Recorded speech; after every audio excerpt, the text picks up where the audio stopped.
మంచిది కాదు. స్వామి కేಳಿದ್ರು ಕುಡಿಯಲಿಕ್ಕೆ ನೀರು ಕೊಡಮ್ಮ ಅಂತ. స్వామి పోయి అడిగిరు, అమ్మ తాగేదానికి నీళ్లు ఇయ్యి. ದೇವರು ಹೇಳಿದ್ರು ನಾನು ಕೊಡುವ ನೀರು ಎಂದಿಗೂ ನಿನಗೆ ನೀರಡಿಕೆ ಆಗಲ್ಲ. దేవుడు చెప్తా ఉన్నాడు, నేను ఇచ్చే నీళ్లు నీకు ఎందుకు నీరాడికి అయ్యలేదు ಅವಳು అని. ಏನೇನೋ ಪುರಾಣಗಳೆಲ್ಲ ಹೇಳ್ತಾಳೆ.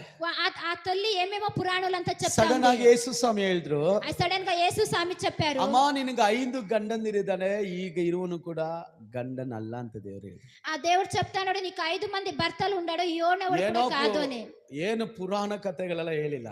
ఏమి పురాణ కథలు ಅವಳ చెప్పలేదు. ಜೀವಿತ ಬಗ್ಗೆ ದೇವರು ಬಿಡಿಸಿ ಹೇಳಿದ್ರು ಅಷ್ಟೇ. ఆ తల్లి జీవితం గురించి దేవుడు ಬೈಬಲ್ చెప్పారు. ಹೇಳ್ತದೆ ಆ ಪಟ್ಟಣಕ್ಕೆ ಸುವಾರ್ತೆ ಹೇಳಿದಂತೆ. ఆ పట్టణానికి సువార్త చెప్పరంట. ಇಡೀ ಪಟ್ಟಣ ಒಬ್ಬರನ್ನು ಬಿಟ್ಟಿಲ್ಲ ಅವಳು.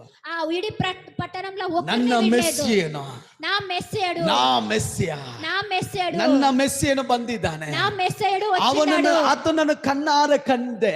నేను హాతాన్ని కన్నారే ಆತನು ನಾನು కండేను. ಮಾಡಿದನೆಲ್ಲ ಹೇಳಿಕೊಟ್ಟನು. అతడు నేను చేసిన పనులంతా